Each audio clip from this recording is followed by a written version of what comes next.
السلام علیکم. تمام سننے اور دیکھنے والوں کو میرا سلام ہے. السلام علیکم. آج میں آپ صلی اللہ علیہ وسلم کی ایک حدیث مبارک بیان کرنے جا رہا ہوں. بسم اللہ الرحمن الرحیم.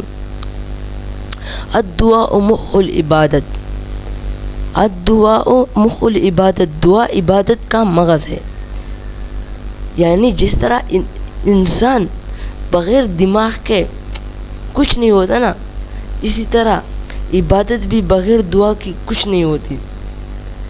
ہر عبادت کے بعد دعا کرنا چاہیے ہمیں، اور ہمیں ہر چیز کو دعا میں اللہ سے مانگنا چاہیے.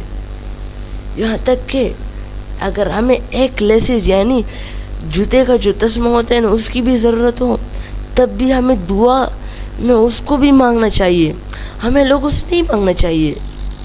لوگ ذلیل کرتے ہیں اور اللہ خوش ہوتا ہے. اللہ خوش ہوتا ہے. اللہ کہتا ہے کہ مجھ سے مانگو، مانگو جتنا مانگ سکتے ہو. اور ہم لوگ اسے مانگتے ہیں جو ذلیل کرتے ہیں، ان سے مانگتے ہیں اور اللہ سے نہیں مانگتے. اللہ ان سے زیادہ بھی دے گا اور زیادہ بھی عطا کرے گا، پھر بھی ان سے ہمیں نہیں مانگتے. ہم بہت بڑی غلطی کر رہے ہیں. ہمیں چاہیے کہ ہم اللہ سے مانگے. ہمیں چاہیے کہ ہمیں اللہ سے مانگے. ہمیں اللہ سے مانگنا چاہیے. بغیر مانگنے اللہ ہم سے خفا ہوتا ہے. اللہ بہت خفا ہوتا ہے جب ہم اس سے نہیں مانگتے. وہ کہتے ہیں کہ وہ آپ کو ذلیل کرتے ہیں، پھر بھی آپ لوگ ان سے مانگتے ہو اور مجھ سے نہیں مانگ سکتے.